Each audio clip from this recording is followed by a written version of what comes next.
Hey everybody, how's it going? Here we go with episode 141, Steve? Bird ones, yeah, and there's been a bunch more as well, so it's our weird numbering thing, but yeah, I'm Steven Schinder, the son of this father-son podcast team. You're Dan, and we have our guest here, Miguel Falcão. How's it going? Hi, Dan and Steve. Hi, Steve and Dan. Everything all right? Ready for whatever you want from me? Yeah, well, we do have some fun stuff to talk about indeed, because it is this time of year again. Play for Chris, open call. This is going to be the 10th time, and we'd love to have you talk about what the event is, how it is morphed. But let's start with, how did you come up with this? As you know, the news about Chris's sickness in 2015, around, and maybe in the month of May, caused a very big concern among Chris's fans, and of course there was an exchange of messages and in forums. Talking about something to send a message to Chris, a get well soon message. That was the really first intention, and a few guys that I can think of, Devin Flato and Stephen Sullivan also, which is the one of the heads of Forgotten Yesterdays, and that I also known from the Alt Music Yes period many years ago. Somehow this idea of making a collaboration video where everyone could wish Chris Squire to get well arised, and the rest is what you see. I've made kind of a promotion or some announcements in my social media. At the time it was only Facebook, to gather as much of Chris's fans as we could to send him that message. Each person chose to make that message as he wanted. So whether it was by speaking a normal, a spoken message, or playing some of the songs of Chris's catalog with some text also to complement it. So that was how the project was built. The first issue of Play for Chris, and of course then we all know that unfortunately Chris passed away in June, sometime later than the Play for Chris video was released. However, I've got the message that Chris's family and Chris himself, they watched the video, and it was something that they appreciated. That's awesome. It's quite an extraordinary project each year, and we have a couple clips that we'll play. And for those of you not familiar with it, there is some of what you would expect, which is people doing Yes covers or something from one of Chris's solo albums or other projects in a traditional way. But then there's something else like this. I'm going to play a video that, for anyone that hasn't seen a lot of this, it might surprise them. So let's start with this one. From the trees by the silvery sands to the eyes of the golden midnight glance, from the thread of the tears that are shed with laughter on the other hand, keeping up with the plans and the schemes, chasing dreams hard to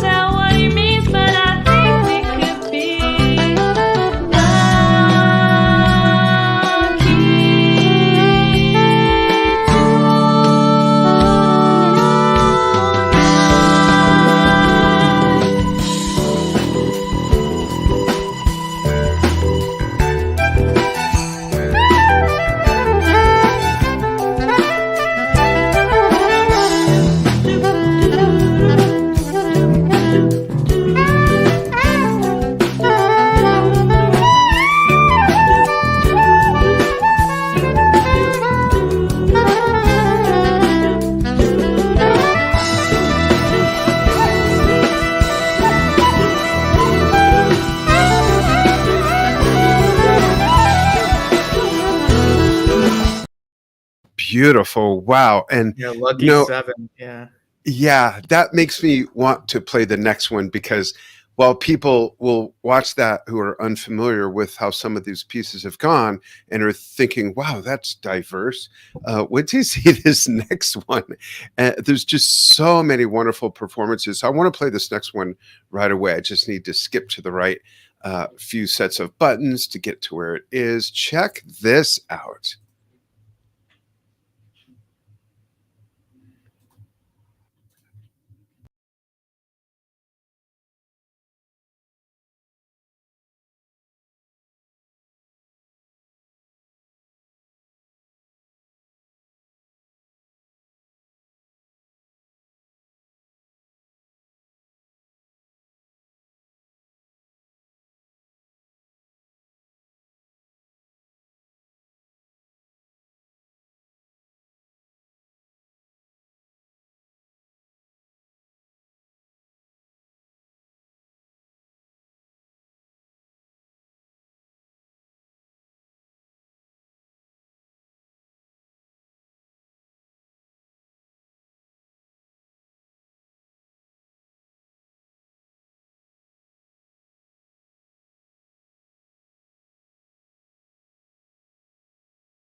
Weird. So Steven's saying he couldn't hear that. Huh. I wonder Yeah, why there was no sound. I have no idea why. I was able to hear it. That's crazy. I know why. Let's start that from the beginning. let's go. Operator air.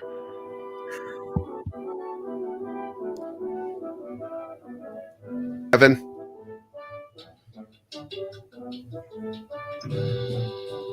Now You guys I'm hear me? hearing from your microphone, I think. Okay, that's really weird.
Wow. That's just amazing. Uh, I'm sure that's surprising a lot of people. Have you considered putting out an official album or video release of some sort? What do you mean with these songs? Yeah, with things like the submissions that you get and what you've You mean like a tribute album or? yeah. Well, to release an album, you need a few more songs. Of course, that if we make this kind of things more often, I can gather maybe 1 hour of music, given that the fish is already half an hour, and Lucky Seven, Right. those are very long. So yeah, kind of interesting format to work on, and it was really something I really loved doing it. We must consider that most of or some of the submissions that I am arranging, video wise and audio wise, they are not very even in terms of quality of recording. So I had to do a lot of effort to take some of the recordings and putting them into a quality level that would be okay to release in this kind of YouTube format.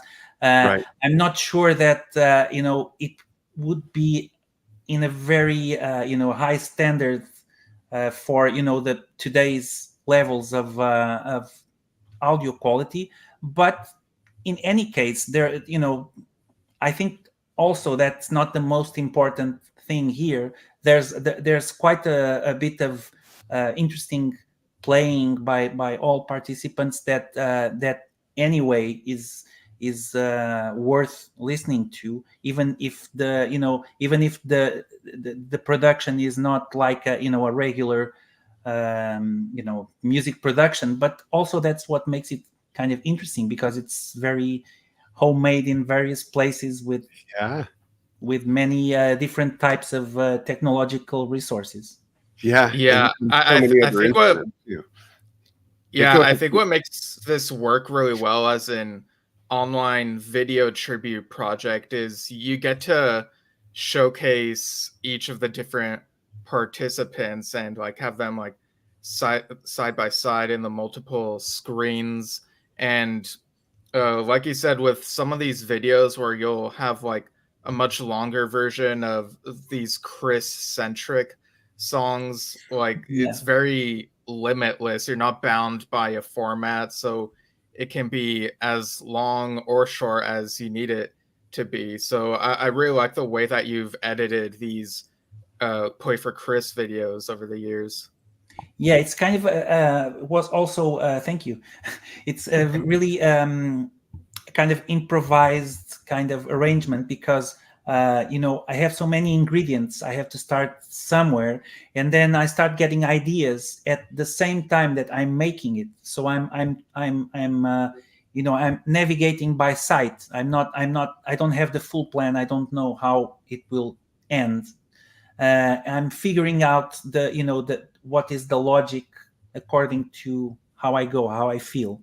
And Yeah. I think all the Play for Chris's projects so far have it's the first thing that I think that has to be there, is the feeling from all the fans, and whether it's a very complicated thing like the editions 6 and 7, which was the ones that you showed, or if it's the simple cover, like the rest of the editions. And this year's edition will be again in the standard simple cover format or the spoken message format. Everything is possible. What I felt was that the complex arrangements were really satisfying, although I thought that there were some people that wanted to participate and thought it was too complicated for them to be restricted to a song which is in various slices, and the instructions were quite complicated. I Mm. would tell them, you have to play this one, or this one, or this part, and here is the guide. So you have like a metronome to play. You have to play, but you cannot. I cannot have the audio with the guide. You have to send me. And some people, for them, it's very easy to do this in the kind of environment like in the studio. And other guys, they want just to play, and they don't have any technical gear to make this separation and play. But they all love Chris, and they all want to participate. So this last few times, I had to be a little bit more democratic, and Yeah. allow for everyone to participate, which also doesn't mean that I will not go back to that format. In fact, we can do both. Yeah, absolutely. I want to comment on a comment here from Kevin. For those of you who don't know, he mentions that the first video was a good mix and the next one lacked a little bit. Here's why. The platform we're using only allows videos to be uploaded into the platform of a certain size. The second video is too big, so it's not loaded into the platform. So I'm using a different feature of the platform that plays it from my hard drive, and it just doesn't give you the native audio the way it really sounds. But like Steve said in the comments, he'll go ahead and post these and probably some other ones separately leading up to the due date for people's submissions, to give them some inspiration, give some ideas, and even to give people an idea of what not to do by showing my video from last year. Yeah, and I might fix this broadcast and post as well with those video clip portions. That makes sense. Yeah, last year I submitted for the very first time. 2 years ago it was. It was 2 years ago. Wow. Yeah, like we were saying before the show started, time flies. Yeah. Why didn't I do it this past year? I think travel or business or something. Yeah. Like we were doing the 10-year thing last year. Oh, the Drum Talk TV 10-year anniversary show. Yeah. That was all consuming. Yeah. So the year before I submitted, and it ended up being, if I remember right, well, Steve will remember better than I, how many songs and about 8 seconds of each song? Maybe a dozen at least. I would say more than 10 for sure. Yeah, I think it was like 12 or 15 of about 5 to 8 seconds each. And after I came up with this great idea, I edited the music together myself that I was going to play to. And then I had to relearn all this music that I know inside and out, but I didn't know it. Like, this song measures 11 through 22. This song measures 38 through 124. It was like learning a whole new thing all over. And when I started recording it and filming it, I thought, oh my gosh, what have I got myself into? But I think I got it on I think the 4th or 7th run through, which, considering I didn't rehearse it whatsoever, and I'm always transparent about that, I just said, okay, I'm going to make my video, and I put it on and just did it. It was a lot of fun, and I have something in my mind of what I'm going to do this year. I just looking at my calendar, I got to carve out the time to actually do it. But folks, if you're a musician or a vocalist and you are a fan of Chris's work with Yes or otherwise, we invite you to contribute to this. It's a lot of fun. And a question for you, Miguel. My question is, what can you think of something that stands out that when you got the submission, you just wanted to fall over? It was so unexpected and extraordinarily good and just out of the box. Well, if it happened to find some of those things in the past, well, I can think of many extraordinary contributions. The guy who played the soprano saxophone, for example, for Lucky 7, he played so well and everything so so, I think it was by heart, because it's not something that you play by reading by reading music. You have to really feel all the music in your heart. And in the case of a saxophone player, it's even, I think it's even more surprising for me, because I was looking at him playing the part from the saxophone where in the moment that I usually would be listening to Chris playing bass or to Chris singing, and but there's this whole beautiful work, um, which is Mel Collins that is playing the original, and suddenly I was with that playing by a fan of Chris that was really feeling that part from all of the 7 minutes of the song, playing everything, and it was really sometimes it's the surprising stuff is when you get a different dimension, a different perspective of what the music is, the music that you love so much, and being able to look at the music from this different perspective. And I Yeah. think that that's a good example of of learning again how others see Chris's music. Yeah, I agree. And then the other side of the spectrum, for example, your piece of one of my favorites on the Silent Wings of Freedom was just great. Are you using the same type of Eventide harmonizer that Chris used, or are you using a newer device?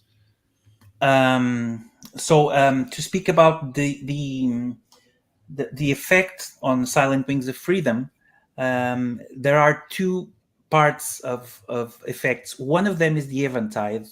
harmonizer, and I think I had a plugin that was emulating the same effect, which is Oh, not the it's but the really big part of the effect is not the harmonizer at all, is the envelope filter pedal, yeah, which creates the bow wow kind of, yeah. and which is also used in Don't Kill the Whale, uh, Hmm. which is not harmonized if you go to the credits. So it's that, and that pedal I was offered one by a good friend of me, with from Peter Zakos, who was following me from a long time, and we exchange many messages and comments in the internet. And he was so kind that one day he said, I found one Neutron pedal just like Chris's, do you want to have it? And I said, sure. Oh, that's Sure. great. So and Peter was great. He also helps me a lot with sometimes I need some production tips, because he's also a music producer. So That's yeah, great. that in that respect I was really lucky, because I could get a pedal that really emulates the sound Yeah, of Chris. it sounds great, and your playing's great. There's a few comments I want to give a shout out to. Here's Harry Whitley Harry said, Whitley. "Such a great idea." Um, some hearts from Madeline Navarro. Thank you for following and joining us. And I never heard of these guys. Just kidding. Total Master Jane Miguel. Thanks for always bringing Chris and Yes Music to the forefront. You demand. And speaking of also Yes Music, Stephen brought to my attention that this open call also includes contributions to give a nod to Alan White and Mr. Banks as well. Can you talk about that? Yes. Because the previous edition, in the previous editions, since Alan White passed away, so in that year we decided to, I decided to baptize the edition of Play for Chris, Alan White, because Alan was Chris's musical partner for so long, and they had this kind of magic playing together, and so of course that being the original idea of playing for Chris, I think for sure Chris would very much approve that we also would play for Alan, and also for Peter, since those are the members that are no longer with us. Yeah, I'm really curious to see what gets submitted in Peter's honor. I think that's kind of a big mystery because you haven't had that yet, and there's a lot of room for creativity there. Well, actually, we didn't have like guitar cover type of submissions for Peter, but we already had mentions for Peter in spoken words, contributions in poetry.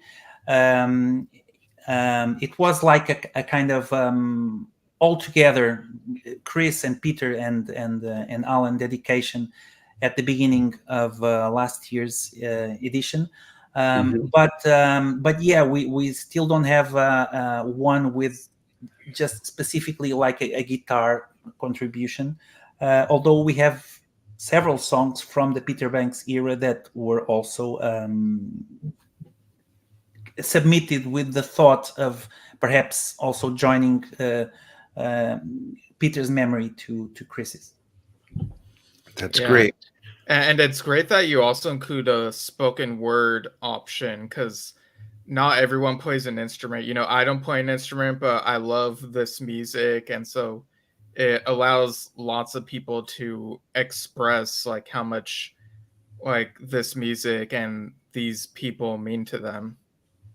Yeah, well, the truth is that many people want to be part of it, and they don't have to be limited just because they don't play an instrument or they don't sing. Right.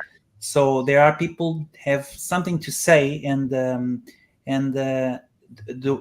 they have something to express to I think especially to other fellow fans. They want to share with the rest of the world how they feel about Chris's music, because I know that when I before internet, I was completely or almost alone in terms of expressing myself.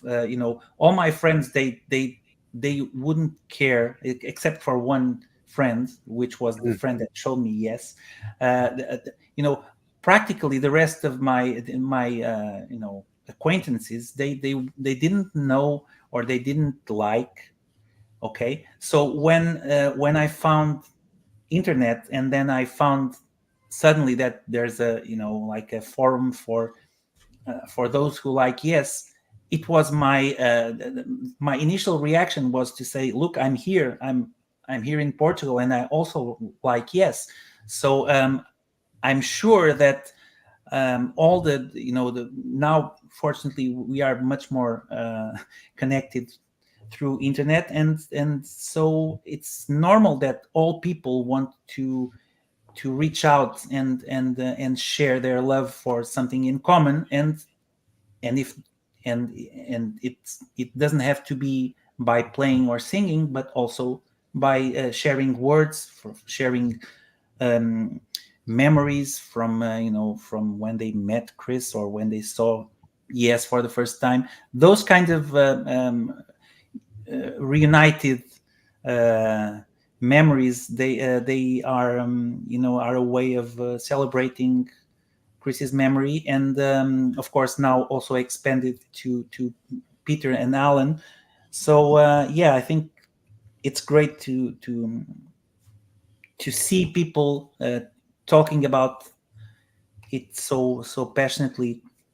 When I see the comments on my YouTube videos, many comments are recalling seeing Yes at that certain year, and how great it was, and sometimes funny stories of meeting them. So Yeah, Yeah. definitely. And you touched on it a bit, but how did you get into Yes and Chris and the guys, and tell us your Yes story, like getting into the music and then eventually going to your first Yes concert. it was like in the mid late 80s. I really didn't know about Yes, and my friends were, um, I think they were divided in two camps. One was the most traditional commercial rock kind of camp, and the other Hmm. one was that kind of more avant-garde, Weirdos. yeah, yeah.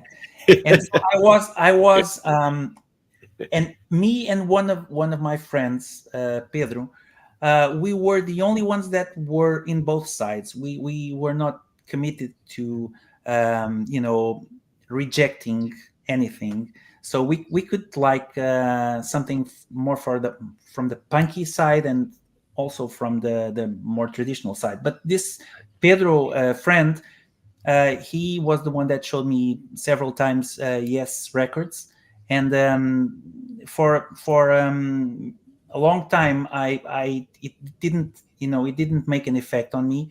But then I think it was about like 88 or 89 that when he lent me a copy of Tormato, and I was really impressed by the sound of the bass on Tormato. So I think the click was really the sound, especially the first song. I think Future Times Rejoice.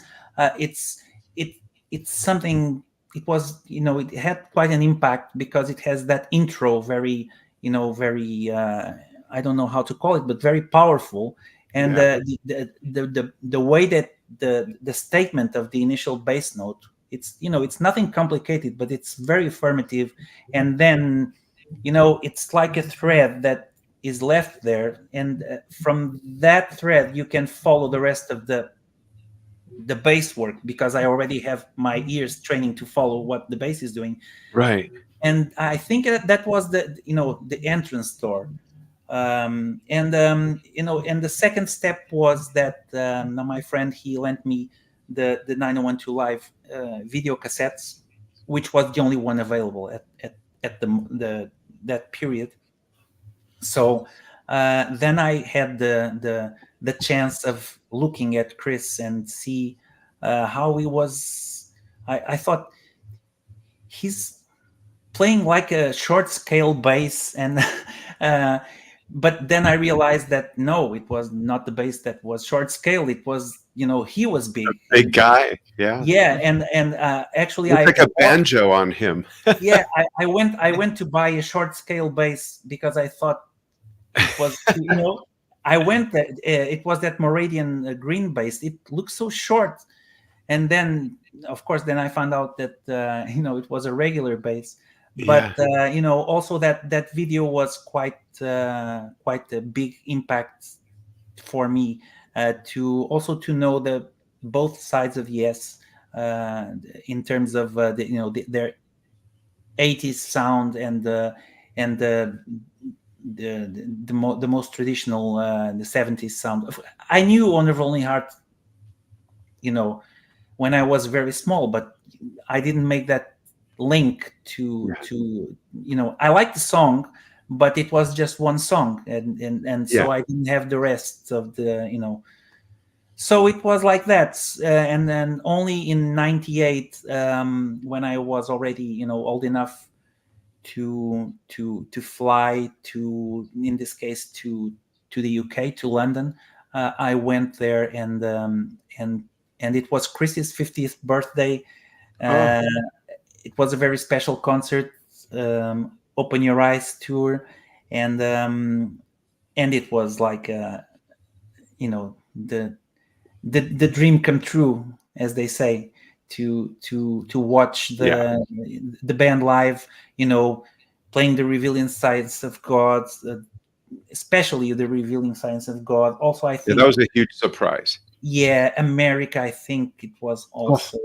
Yeah, a great So version of America. it was great. So it took me less than 10 years to see them. At the time, I already had my Rickenbacker that I bought also, from a shop in UK. I was reading I don't know, maybe the bass player magazines or bassist magazines, and there was an ad, those ads with all the basses that they have available, and like a fax number that you and then it was like, it was like forever, like sending a fax to ask if the book was available, and then waiting for the answer. So this took days, and then you didn't pay by, there was no electronic ways to pay. You have to go to the bank and ask for a check and send a check. So it was an adventure. Crazy. Yeah. Wow. Oh man, I'm gonna sound like such an old guy saying this, but kids today have no idea. Yeah. And that doesn't feel like it was that long ago. That's what's so weird. Is yours a 4001 or 4002? No, it's the 4001 signature model. So it's it's the one that has Chris's signature. Cool. And by the way, I now I remember. Now that you mention it, I took the the certificate of that comes with the bass, and when I got to meet Chris after that show in '98, I asked him to sign it. Of course, it had the signature already, but it has to be like his own signature. Yeah, that's great. Yeah, awesome. And with so many submissions, like a lot of ground has been covered, but is there still any piece of Chris-centric music that you are kind of surprised nobody has submitted yet, or does anything come to mind? One of the things that I really like about this project is that people really want to submit something new. When I say new in Play for Chris, like outside the box. Some guys they ask me, and what about this one? So something from Keys to Ascension or something. They want to know, or of course they can find out, but maybe I remember better. So they really want to cover some different things. And I would say that the 90s period maybe is the one that doesn't have so much things, although we have already like something from Union, which is wow. Yeah, there's one friend called I think it's Etienne who sent me one of the songs that even is with Tony Levin on bass. So there is there's people that goes to a specific specific idea of getting a song which was Tony Levin, but playing it like Chris Squire style. So there's Etienne also. I remember that he also played something from Criminal Record, which is great. Chris work with Alan White on Rick Wakeman's Criminal Record. Yeah. We have something. We have a lot. I'm sure that you will find something that hasn't been done yet. I received so far 4 submissions, and for some reason people are liking the idea of playing something from Talk, maybe because it's the 13th anniversary. People are really they pay attention to these details. They want to either if it's to think about Chris, Alan, or Peter, or even if it's like an album that now is having its anniversary. They want to pay tribute to that album. I think that's a characteristic of for sure that that Yes fans, they are very, very conscious of those Yeah, those things seem those to things like seep into the theme. yeah. Yeah. So you still have a lot to choose from when you will submit yours. Cool. I still got to come up with a solid idea. I have some ideas. Jorge Bronco says, let's put it up there. Ask if he's see Yes in Lisbon last week on the first European tour. Nice show. Did you see that by any chance? Oh, I was invited to go by not invited, but I was trying to go there, but I had work, so I couldn't see the show. But I've seen the report from a friend that was there and said it was a great show. So Cool. and So maybe Jorge is from Portugal because he has a Portuguese name. yeah. Yeah. And the link, folks, is in the post. No matter where you're watching this, the link is in the post so that you can submit. The cutoff day is that May 29th? May Is that 31st. Yeah, it's May the last 31st. 31st. So of course that if there are, for any reason, you need some deadline extension, I will be understandable. But of course it's better that if you have something to do, that then start doing it. Yeah. It's Yeah, not I that gotta get on the stick. difficult. It's not that difficult. What I'm the actually most gonna- important thing is that you play with your heart and play for Chris. Yeah, I'll and make that's a note on go ahead, Steve. oh, I was just gonna say the website is miguelbase.com, and there's a Play for Chris 10 section where people can submit. And what's the time length again, Miguel, this time? Again, feature? it's not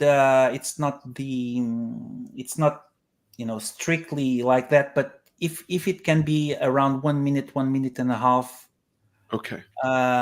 So again, not to make the video very lengthy, but I think 1 minute and a half is what I consider enough for each contribution. But for some reason, if it makes sense to be a little longer, I will not cut. I will try to edit so that it flows well between several sections. So I already had like 45 submissions in one in one edition, but the usual is to have like something like 20, 25. So Okay. if this is multiplied by 1 minute, 1 minute and a half, it will be like a good half hour, or a good 40 minutes. Cool. I think it's a good dose. I think it's a good dose. Okay, couple other questions for my own selfish edification, but also for those who want to submit. Couple questions. One, because of where this is going to be featured, they can play to original recordings if they want, right? The original release recordings. Okay, So, and can they also play to bootlegs if they wanted to? Yes, if it's good audio. Yeah, there's no problem in concerning the being because all my past editions except number 6 and 7, which were 100% with the with the original material. I mean, with the original performance, they didn't get a copyright strike, but it's almost impossible to avoid that. And to be honest, I also don't. I'm not counting on monetization for a living. You know how it goes on YouTube and several other places. So use whatever you want, whatever you feel it's better to make your performance.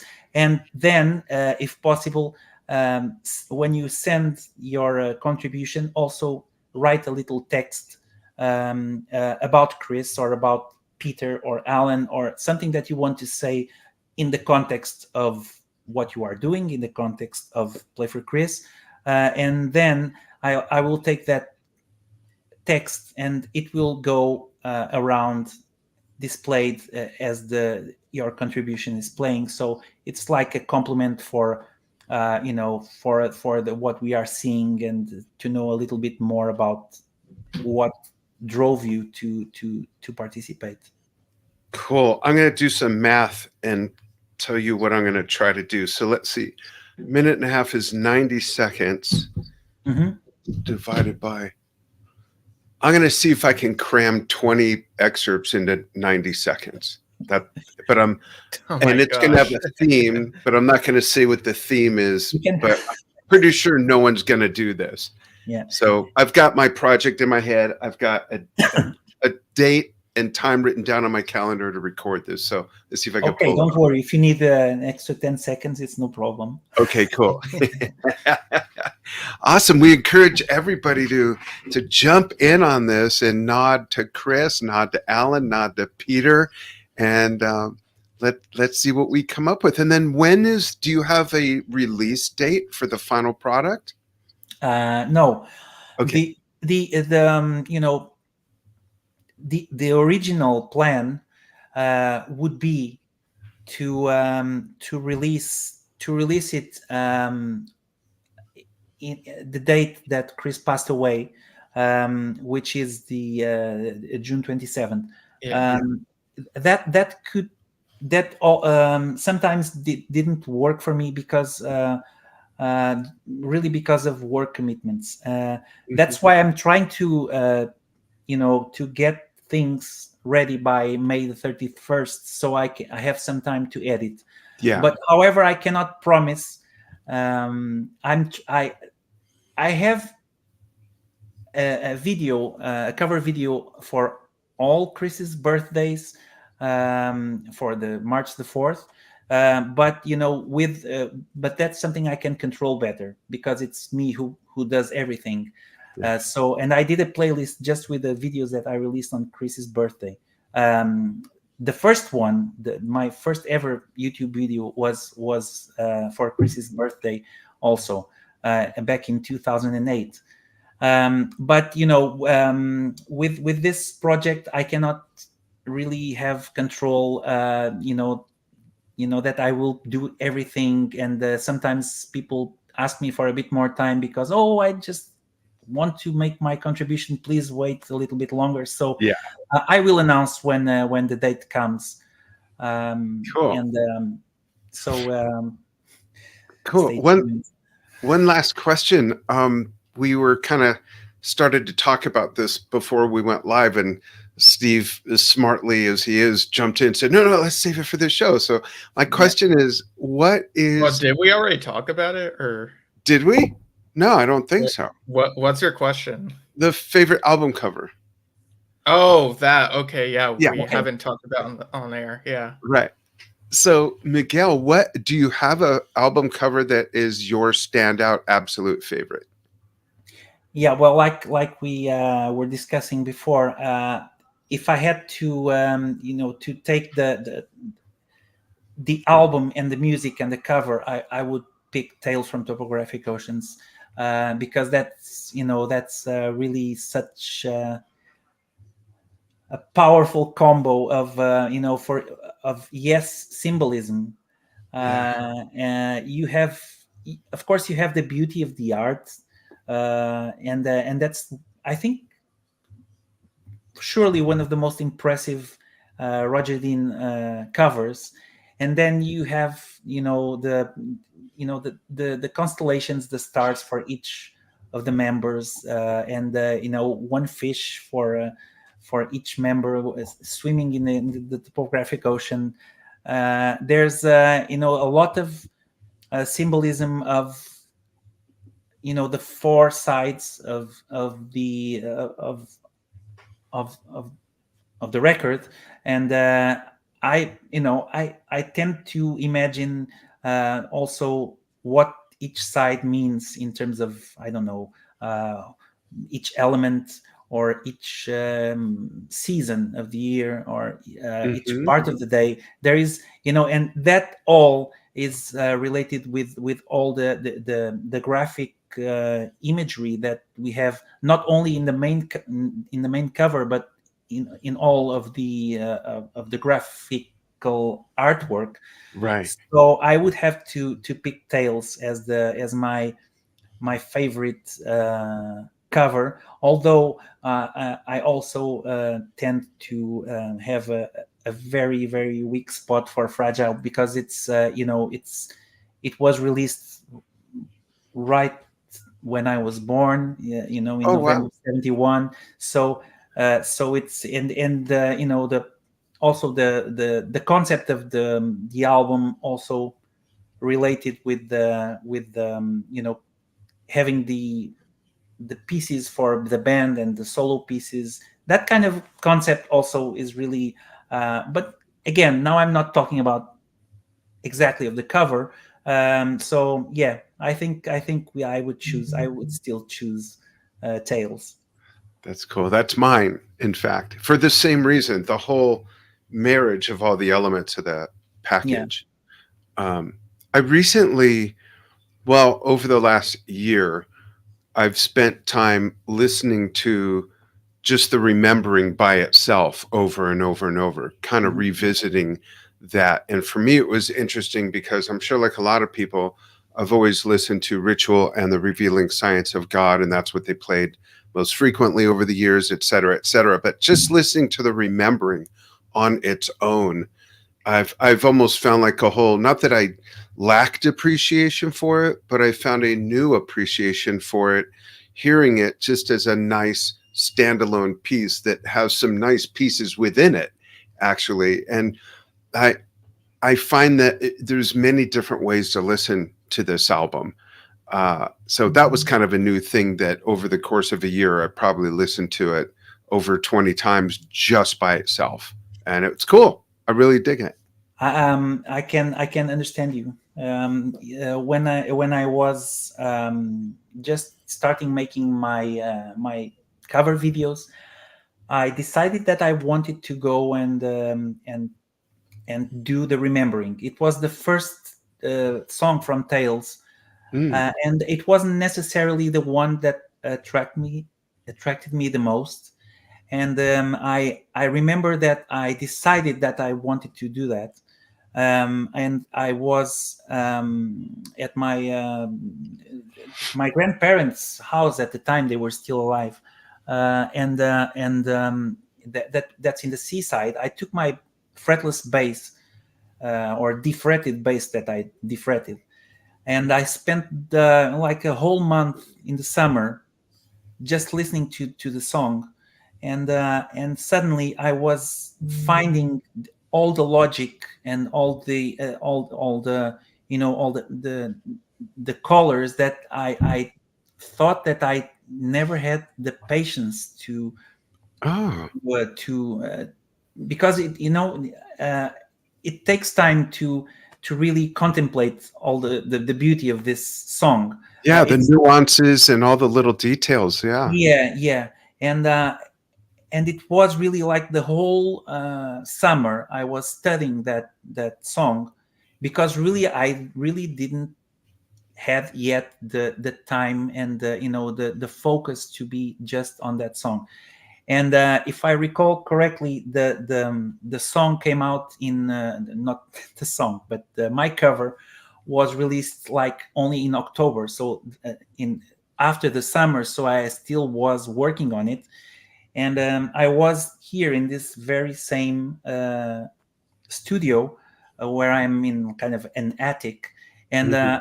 it was the only video, or not the only video, but the only full video where I didn't use that green screen, but I used like a real projector.